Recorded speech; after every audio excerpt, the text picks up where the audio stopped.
It's easy to root for John Krasinski. However, as I settled in my seat for A Quiet Place, where Krasinski and Emily Blunt play scared and protective parents, I realized that I didn't really know if Krasinski was a fantastic actor. I believed, at least he needs to pale in comparison next to Blunt, his real-life spouse, who always delivers performances filled with strength and emotion. I think that is because on The Office, Krasinski's Jim was the cool person who had been on our side, always making faces of recognition and inside jokes to the camera, us.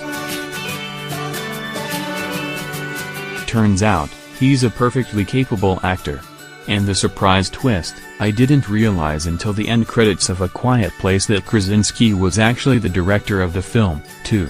He must know how to shoot his own best angles. It's not Krasinski's first feature-film directorial debut. That honor goes to The Hollers from 2016, and he also is the credited director of 3 episodes of The Office. Who knew you had it in you, Jim? A Quiet Place is terrifying without being overly sensationalized. The premise is simple, clean and effective. There's a monster out there, and its only sense it appears to be able to use is hearing, but it can hear the smallest sounds from really far away, so in order to survive, you have to be extremely quiet all the time.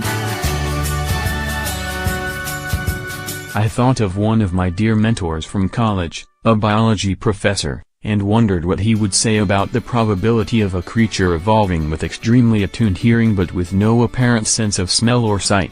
Then there's the fact that in nature, some animals like bats already can effectively see using echolocation, so if the monster wanted to see the family, couldn't it just listen for the sound waves to bounce off their bodies and find them that way even if they're being quiet themselves? And then there was a loud bang in the theater and I was jolted back into the movie, and wow, it was really fun.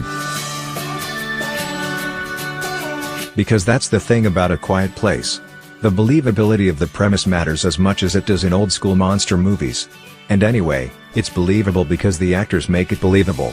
And it is a ton of fun to watch. The child leads, too, are well suited to the material. Millicent Simmons plays Regan, the oldest daughter who has a strained relationship with her father, and Noah Jupe plays her brother Marcus. They both do a good job, especially Simmons, who carries most of the emotional weight of the story. Emily Blunt is, unsurprisingly, terrific. I already see her as Mary Poppins, so it was disappointing when she never pulls out a magic bag with just the right monster fighting thing. She reminded me most of her performance in Looper, hardened, resilient, full of heart. It's simply a horror film joy to see a family constantly try to be quiet when all they want to do is scream. It's a premise of wait until dark simplicity, and Krasinski milks the tension for all it's worth. But he also shows some restraint. This is not an ugly film, or a hateful film, as sometimes movies in this genre can accidentally become. I'm probably using the word fun a bit too much here. Watching the movie is a little bit like holding back 1,000 sneezes. But it's more like watching other people hold back 1,000 sneezes. And of course, there are a few key moments where sound is, finally, released. And those bursts couldn't be more satisfying.